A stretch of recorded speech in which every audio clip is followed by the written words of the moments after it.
Welcome to the Eagle News. Hi, I'm Mariah. And I'm Mackenzie. Today is April 15th. And it's National High Five Day.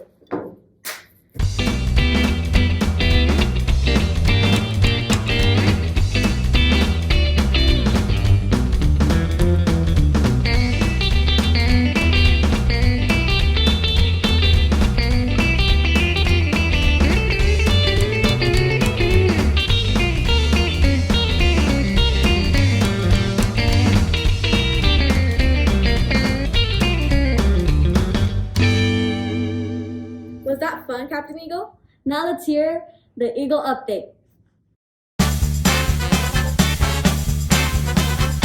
Hi, I'm Libby. And I'm Mahala.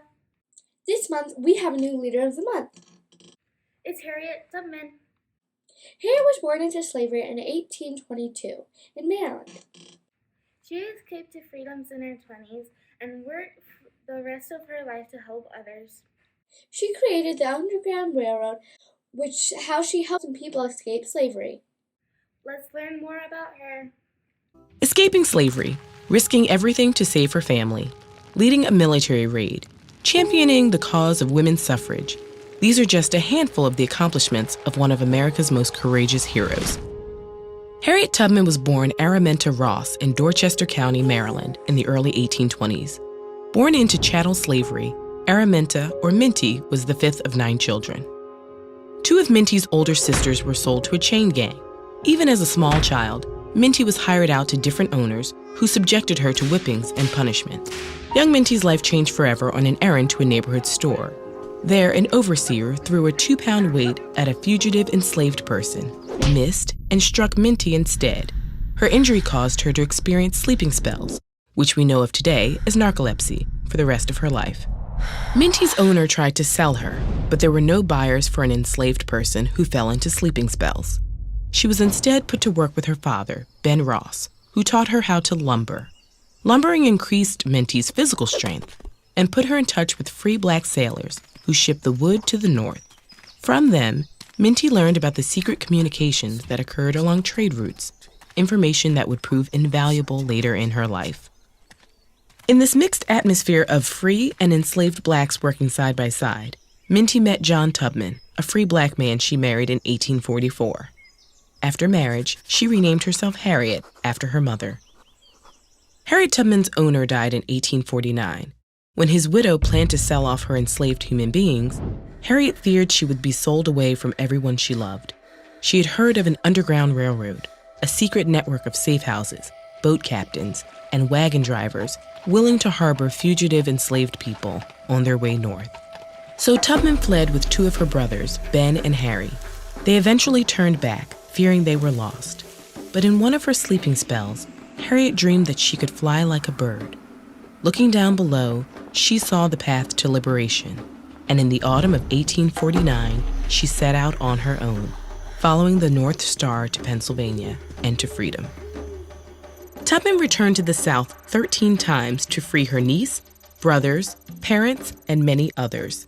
She earned the nickname Black Moses and worked diligently with fellow abolitionists to help enslaved people escape, first to the North and later to Canada. Harriet Tubman worked as a Union Army nurse, scout, and spy during the Civil War. In 1863, she became the first woman in United States history to plan and lead a military raid, liberating nearly 700 enslaved persons in South Carolina. After the war, the 13th Amendment to the United States Constitution legally abolished slavery, while the 14th expanded citizenship and the 15th gave voting rights to formerly enslaved black men. But she was undaunted, and she persisted. She raised funds for formerly enslaved persons and helped build schools and a hospital on their behalf. In 1888, Tubman became more active in the fight for women's right to vote. In 1896, she appeared at the founding convention of the National Association of Colored Women in Washington, D.C., and later at a women's suffrage meeting in Rochester, New York. There she told the audience, "I was a conductor on the Underground Railroad, and I can say what many others cannot. I never ran my train off the track, and I never lost a passenger." As her fame grew, various friends and allies helped her in the fight to collect a veteran's pension for her service in the Union Army, In 1899, she was finally granted $20 a month. In a fitting twist of fate, the United States Treasury announced in 2016 that Tubman's image will appear on a redesigned $20 bill. Harriet Tubman died on March 10, 1913. Even on her deathbed at age 91, she kept the freedom of her people in mind. Her final words were, "I go away to prepare a place for you."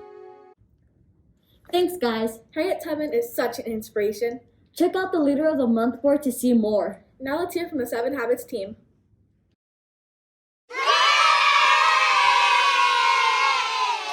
Hi, I'm Olivia. And I'm Ari. This month we're in Habit 6, Synergize. What is synergizing? Synergizing is when we all work together. Like these minions.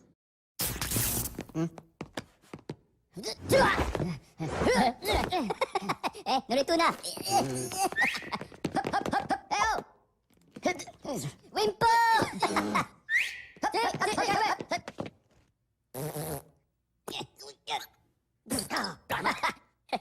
Okay, pivotara.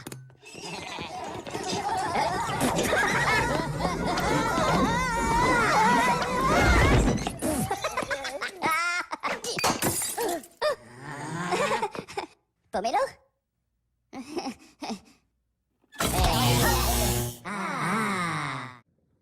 That's some great synergizing. Now let's hear the sword pledge from Mrs. Lumley's class.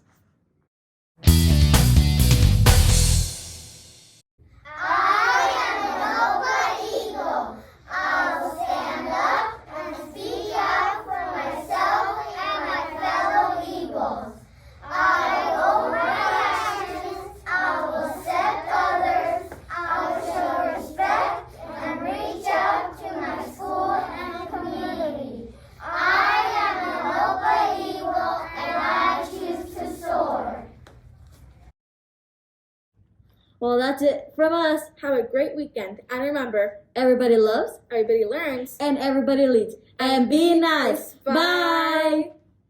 Bye.